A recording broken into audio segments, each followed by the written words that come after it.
چند افراد شدید غصے کی حالت میں شور مچاتے اور منہ سے جھاگ اڑاتے طعام کی طرف بھاگے جا رہے تھے۔ تھوڑی دیر بعد جب وہ طعام سے واپس نکلے تو ان کے ہاتھوں میں ایک بڑی سی دیگ تھی۔ وسیع اور عریض میدان کے درمیان میں پہنچ کر انہوں نے اس دیگ کو الٹا دیا۔ دیگ کو جو الٹا دینا اس بات کا اعلان تھا کہ آج سے ہم ریاست کا نمک نہیں کھائیں گے۔ یوں یہ بغاوت کا باقاعدہ اعلان تھا۔ اس کے بعد یہ لوگ ارد گرد کے علاقوں میں پھیل گئے اور لوٹ مار شروع کر دی۔ سال تھا 1449 اور ان افراد کا تعلق دنیا کی سب سے پہلی باضابطہ اور مضبوط ترین فوج ینیچری سے تھا۔ اس فوج کی بدولت سلطنت عثمانیہ آدھا یورپ فتح کر چکی تھی۔ یورپ اس وقت مکمل اندھیرے میں ڈوبا ہوا تھا اور بڑی بڑی یورپی سلطنتیں اس فوج کے غضب سے تھر تھر کانپتی تھی۔ یہ پہلی بغاوت تھی جو ینیچری نے تنخواہوں میں اضافے کے لیے کی تھی اور یوں سلطان کو تنخواہوں میں اضافہ کرنا پڑا۔ میں ہوں اظہر مناس اور آج یہ جاننے کی کوشش کریں گے کہ ینیچری کون تھے، وہ دنیا کی سب سے طاقتور فوج کیسے بنے، سلطنت عثمانیہ کی توسیع میں ان کا کردار کیا تھا اور ایک عثمانی سلطان نے ان کے قتل عام کیوں کیا، اور پانچویں بات، ترکی کے لوگ آج بھی ینیچری سے نفرت کیوں کرتے ہیں۔ اگر آپ اس چینل پر نئے ہیں تو چینل کو سبسکرائب کر دیں اور بیل کے بٹن کو ضرور دبا دیجیے گا تاکہ آنے والی ہر نئی ویڈیو کا نوٹیفیکیشن فوراً آپ تک پہنچ جائے۔ آپ کو اگر ہماری یہ کاوش پسند آئے تو اس ویڈیو کو لائک کر دیں اور دوستوں کے ساتھ شیئر کرنا مت بھولیے گا۔ یہ اس دور کی بات ہے جب عثمان غازی کا بیٹا اور سلطنت عثمانیہ کا دوسرا سلطان اورحان تخت نشین ہوا تھا۔ اس نے اپنے بھائی علاء الدین کو اپنا صدر اعظم مقرر کیا، جس کو آج کے دور میں وزیر اعظم کے نام سے پکارا جاتا ہے۔ علاء الدین ایک ذہین، پڑھا لکھا اور کم گو شخص تھا۔ اس کا زیادہ وقت علم حاصل کرنے میں صرف ہوتا تھا۔ جب اورحان نے اس کو اپنا صدر اعظم بنانا چاہا تو اس نے انکار کر دیا۔ اورحان بالآخر اپنے ساتھیوں اور وزراء کے ذریعے علاء الدین کو یہ عہدہ لینے پر راضی کرنے میں کامیاب ہو گیا۔ عہدہ سنبھالنے کے بعد علاء الدین نے اس نوخیز سلطنت کو مضبوط بنیادوں پر کھڑا کرنے کے لیے بہت محنت کی۔ اس نے ہر شعبۂ زندگی میں دوررس نتائج کی حامل اصلاحات کی۔ فوج میں جو اصلاحات اس نے نافذ کیں ان سے دولت عثمانیہ کی فوجی طاقت دفعتاً بڑھ گئی اور 300 سال تک اس کے حیرت انگیز فتوحات کی ضامن رہیں۔ ارطغرل اور عثمان کے زمانے میں کوئی باقاعدہ فوج نہیں ہوتی تھی، بلکہ مختلف قبیلوں کے رضاکار جنگوں کے لیے اپنی خدمات پیش کرتے تھے۔ یہ لوگ لڑائی یا جنگ کے خاتمے پر گھروں کو واپس چلے جاتے تھے۔ جنگ کے بعد جو مال غنیمت آتا تھا وہی ان کا معاوضہ ہوتا تھا۔ ان رضاکاروں کا نہ تو کوئی مخصوص یونیفارم ہوتا تھا اور نہ ہی خاص ہتھیار، مگر یہ لوگ اعلیٰ پائے کے تلوار باز اور شاہ سوار ہوتے تھے۔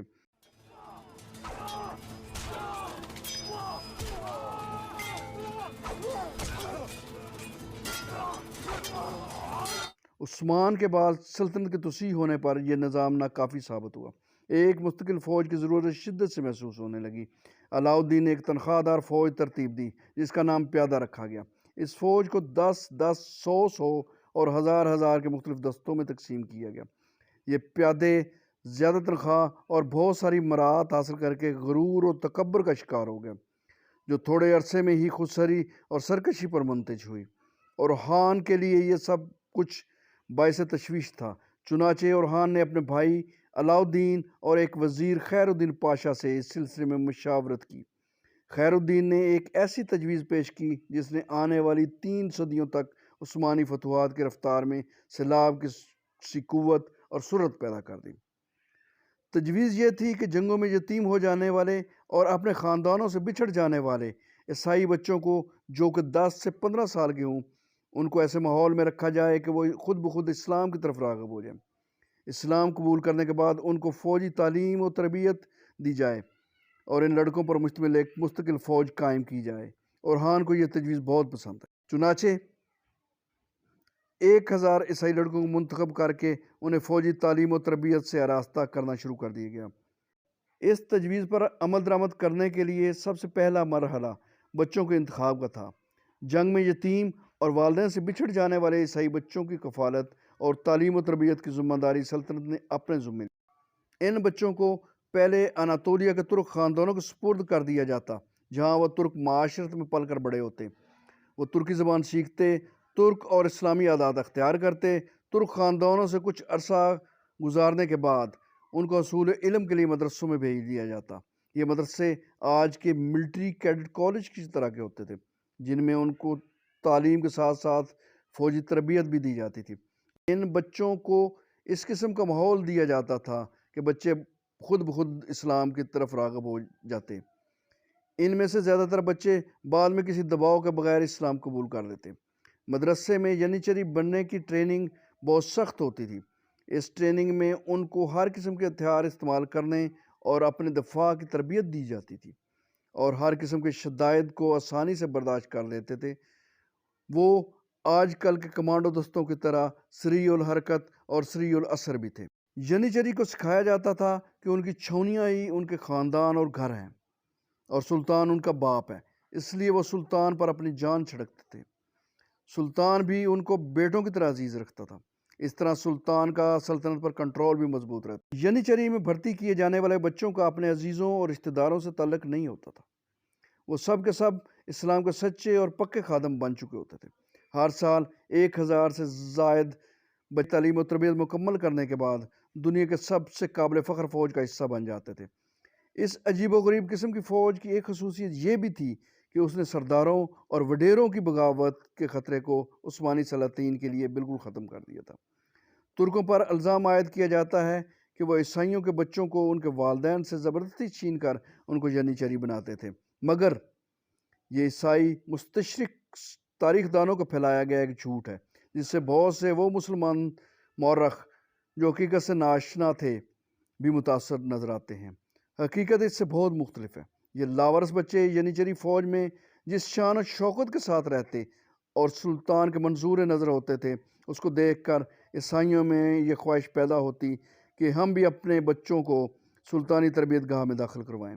یہی وجہ تھی کہ جب نئی بھرتی کا اعلان ہوتا تو والدین اپنے بچوں کو رضاکارانہ طور پر لے کر آتے۔ عموماً مطلوبہ تعداد پوری ہو جاتی اور بہت سے امیدواروں کو واپس لوٹنا پڑتا۔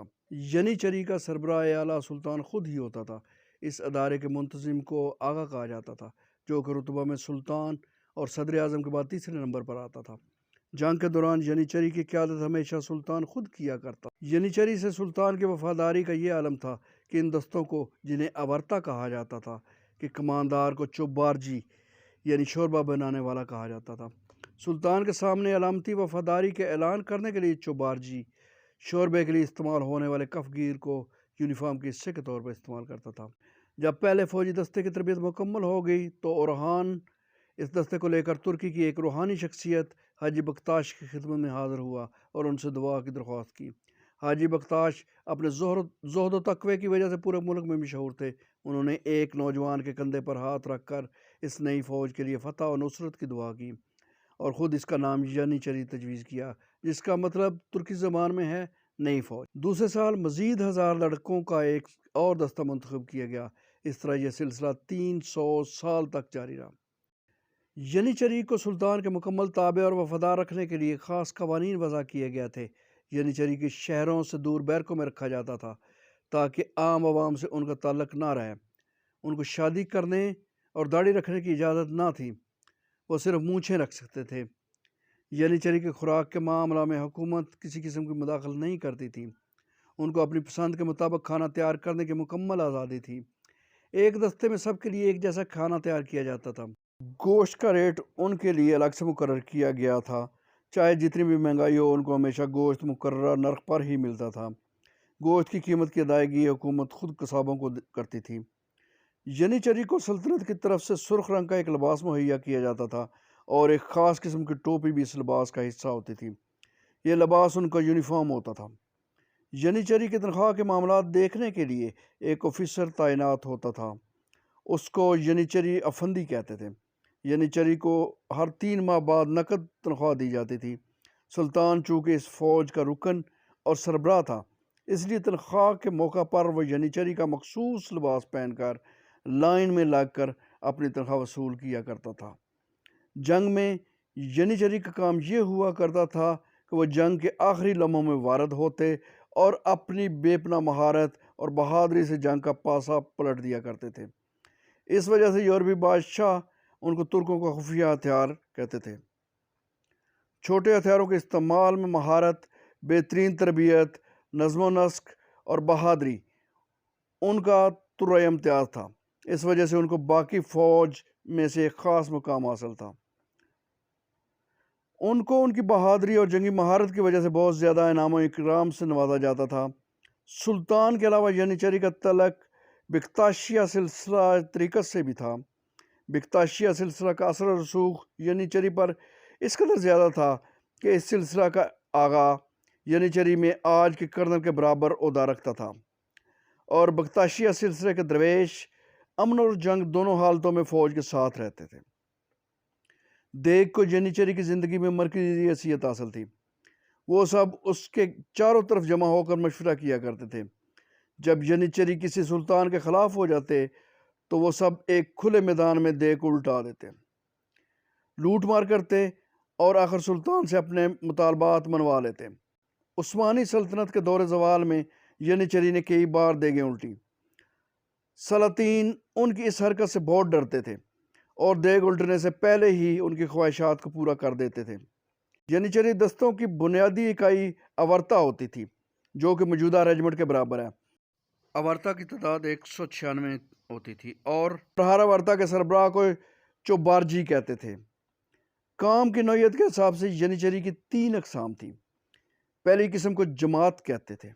یہ سرحدی دستے ہوتے تھے اور ان کی تعداد 101 اورتا تھی۔ دوسری قسم کو بیلک کہا جاتا تھا۔ یہ سلطان کا محافظ دستہ ہوتا تھا اور ان کی تعداد 61 اورتا تھی۔ تیسری قسم کو سبکان کہتے تھے، اس کے 34 اورتا ہوتے تھے۔ ان کے علاوہ کیڈٹ کے دستے جن کو اجمی کہتے تھے، ان میں بھی 34 اورتا ہوتے تھے۔ ایک بالکل ہی مختلف دستہ جو ینیچری میں شامل کیا گیا تھا اس کو مہتر کہتے تھے۔ اس کو دنیا کا پہلا فوجی بینڈ ہونے کا اعزاز بھی حاصل ہے۔ اس کا کام جنگ اور امن دونوں حالات میں فوجی جوانوں کے خون کو گرمانے کے لیے جرت و بہادری والے نغموں پر دھنیں بکھیرنا ہوتا تھا۔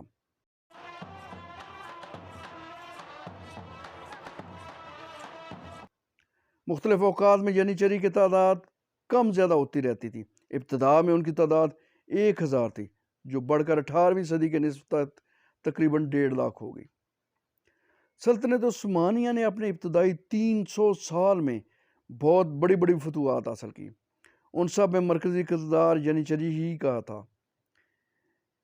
ان فتوحات میں 1453 میں پیغمبر اسلام صلی اللہ علیہ وسلم کی پیشگوئی پوری کرتے ہوئے قسطنطنیہ کو فتح کرنا، 1514 میں جنگ چالدران میں صفوی ایرانیوں کو شکست دے کر اناطولیہ کے مشرقی حصے پر قبضہ کرنا، 1516 میں مرچ دابق کی لڑائی جس میں عثمانیوں نے مملوکوں سے حلب اور دمشق چھین لیا تھا۔ ینیچری کی بہادری کا سب سے بڑا واقعہ جنگ محاج کو مانا جاتا ہے، جہاں انہوں نے طاقتور ہنگری کی فوج کے مضبوط گھڑ سوار دستوں کو جدید رائفلوں سے گولیوں کے بچھاڑ کر کے زیر کر دیا تھا۔ اپنے انہی کارناموں کی وجہ سے یہ یورپ کے لیے دہشت کی علامت بن گئے تھے۔ وقت گزرنے کے ساتھ ساتھ یہ نظام زوال پذیر ہونے لگا۔ ینیچری اپنے غرور، لالچ، بد نظمی کا شکار ہو گیا۔ ینیچری کے قوانین میں بھی نرمی آتی چلی گئی۔ 1566 میں سلطان سلیم اول کے دور میں ان کو شادی کی اجازت مل گئی۔ آہستہ آہستہ ان کو شہروں میں آباد کیا جانے لگا۔ ان کا پہلا مرکز برسا تھا۔ بعد ازاں ادرنا اور استنبول میں بھی ان کے مراکز قائم کیے گئے۔ جیسے ہی انہوں نے شہری زندگی اختیار کرنا شروع کی، ان پر آسائشوں کا بالکل ایک نیا جہاں واقع ہوا جس کو ان کی چشم تصور پہلے نہ دیکھ پائی تھی۔ جہاں ان کی معاشرتی زندگی بدلی، وہیں ان کی معاشی سرگرمیوں میں بھی دلچسپی بڑھ گئی۔ وہ ملازمت کے ساتھ ساتھ مختلف کاروبار بھی کرنے لگ پڑے۔ پرآسائش زندگی، پیسے کی فراوانی اور اندھی طاقت کے نشے میں وہ اپنے آپ کو کسی اور ہی سیارے کی مخلوق سمجھنے لگے۔ عام عوام ان کو کیڑے مکوڑے اور عثمانی سلاطین اپنی رعایا نظر آنے لگے۔ وہ ہر چیز پر اپنی حاکمیت جتلاتے۔ درباری سیاست میں بھی انہوں نے مداخلت شروع کر دی تھی۔ کئی سلطان ان کے زیر تاب آئے۔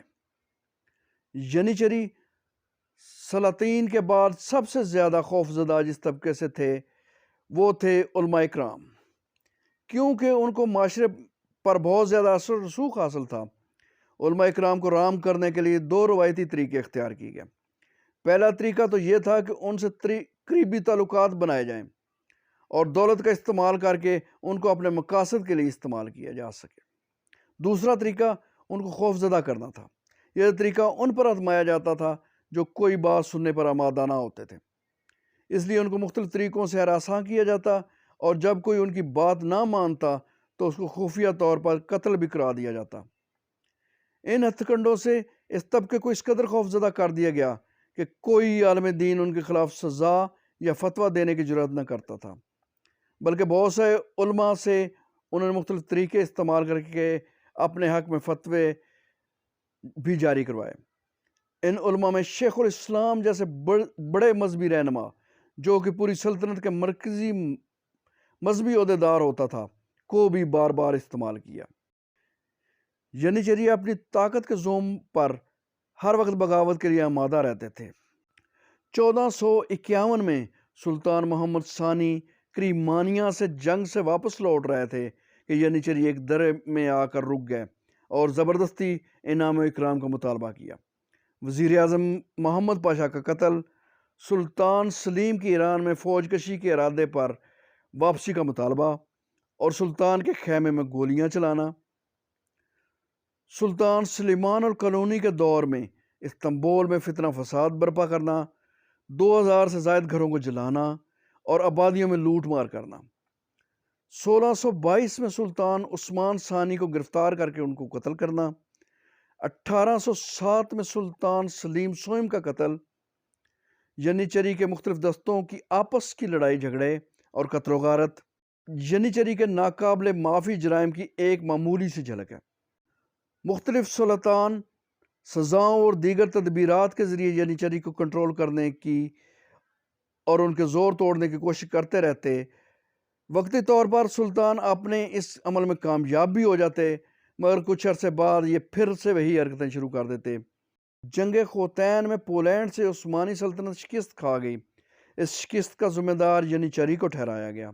1683 میں ویانا کے دوسرے محاصرے میں ناکامی کا منہ دیکھنا پڑا، اس کا ذمہ دار بھی ینیچری کو ٹھہرایا گیا۔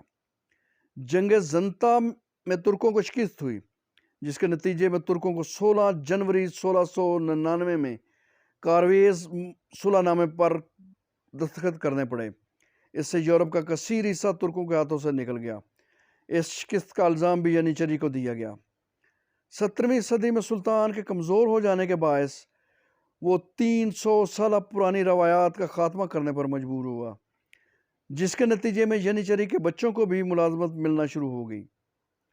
غلام ہونے کی شرط ختم ہونے کے بعد ان کی عزت و وقار میں مزید اضافہ ہوا، جس سے مسلمان شرفا کے خاندانوں میں بھی یہ خواہش پیدا ہوئی کہ ان کے بیٹے بھی ینیچری میں بھرتی ہوں۔ ان کو اس تبدیلی سے اپنے بیٹوں کا مستقبل روشن نظر آنے لگا اور انہوں نے بھی اپنے بیٹوں کو ینیچری میں بھرتی کروانا شروع کر دیا۔ جوں جوں زندگی میں پیسہ اور سہولتیں آتی گئیں، ینیچری تن آسان ہوتے گئے۔ سخت تربیت کا کڑا معیار جو کبھی ینیچری کا خاصا ہوا کرتا تھا، وہ بھی گراوٹ کا شکار ہونے لگا۔ 17ویں صدی کی آخری 2 دہائیوں میں عیسائی آبادی سے ینیچری کی بھرتی کو مکمل طور پر ختم کر دیا گیا۔ ینیچری تاجر اور جاگیردار بننے کے بعد اپنی ذمہ داریوں سے غافل ہو گئے۔ ان کی کارروائیوں کا رخ محاذ جنگ کے بجائے اقتدار کی جنگ کی طرف ہو گیا۔ مذہبی حلقوں سے قریبی تعلق رکھنے والے ینیچری افسران نے اثر و رسوخ حاصل کر لیا۔ وہ کسی بھی درباری یا صدر اعظم کو برخاست کروا سکتے تھے۔ 18ویں صدی کے آخر تک ان کی جرات اس قدر بڑھی کہ وہ بیرونی حملہ آوروں روس اور پولینڈ کے ساتھ سلطنت کے خلاف ساز باز کرنے لگے۔ سلطان سلیم سوئم جب تخت نشین ہوا تو اس وقت تک سلطنت عثمانیہ کے لیے فتوحات حاصل کرنے والی عسکری قوت آپس کی لڑائی جھگڑوں اور سیاست میں مداخلت کی وجہ سے بہت کمزور ہو چکی تھی۔ سلطان نے جدید یورپی جنگی طریقوں کے تحت اس عسکری قوت کی تنظیم نو کرنے کا فیصلہ کیا، مگر یہی قوت اس کے راستے کی دیوار ثابت ہوئی۔ ینیچری سمجھتے تھے کہ اس طرح ان کی اہمیت کم ہو جائے گی انہوں نے اپنی عسکری قوت کے بل بوتے پر ان اصلاحات کی مخالفت کی۔ جب انہیں یورپی طرز کی وردی پہننے کا حکم دیا گیا تو انہوں نے حکم ماننے سے انکار کر دیا اور بغاوت کر دی۔ انہوں نے شیخ الاسلام عطا اللہ افندی سے فتویٰ حاصل کیا جس کے مطابق یورپی طرز پر فوجوں کی تنظیم کو بے دینی سے تعبیر کیا گیا، جدید فوجیوں کو عیسائیوں سے مشابہ قرار دیا گیا اور سنگین کے استعمال کی اس لیے مخالفت کی گئی کہ کافروں کی طرح اس کا اسلحہ استعمال کرنا گناہ ہے۔ سلطان سلیم پر الزام لگایا گیا کہ وہ کفار کے طریقے رائج کر کے اسلام کو نقصان پہنچانے کی کوشش کر رہا ہے۔ عطا اللہ افندی نے فتویٰ دیا کہ ایسا بادشاہ جو قرآن کے خلاف کام کرتا ہے بادشاہت کے لائق نہیں۔ چنانچہ 1807 میں سلیم سوئم کو معزول کر کے قتل کر دیا گیا۔ ینیچری نے اپنی محلاتی سازشوں کے ذریعے مرحوم سلطان سلیم کے بھائی مصطفیٰ چہارم کو تخت پر بٹھا دیا، مگر شہید سلطان کے ساتھیوں اور ہمدردوں کو یہ منظور نہ تھا۔ انہوں نے بہت جدوجہد کے بعد سلیم کے بھتیجے محمود ثانی کو 1808 میں تخت نشین کروا دیا۔ سلطان محمود ثانی اپنے چچا کی طرح فوج کو جدید خطوط پر استوار کرنے کا خواہش مند تھا، جبکہ ینیچری جدیدیت کے مخالف تھے۔ جس وقت سلطان محمود ثانی تخت نشین ہوا اس وقت تک ینیچری کے خلاف نفرت بہت بڑھ چکی تھی۔ سلطان نے فوری طور پر ان کے خلاف کوئی کارروائی کرنے کی بجائے خاموشی سے ینیچری مخالف قوتوں کو متحد کیا۔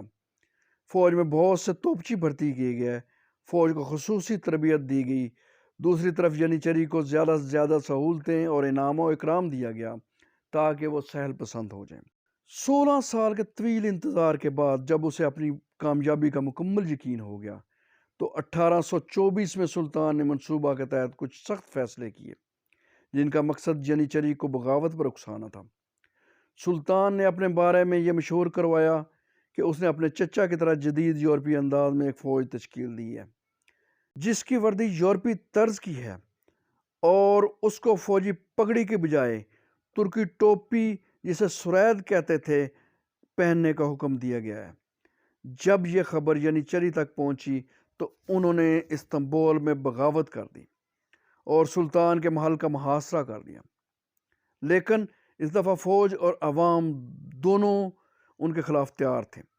منصوبے کے مطابق پہلے گھڑ سوار دستے نے حملہ کیا اور بعد میں توپ خانے نے اپنی توپوں کا رخ ینیچری کی طرف کر دیا، جس کے نتیجے میں صرف استنبول میں 6000 ینیچری مارے گئے۔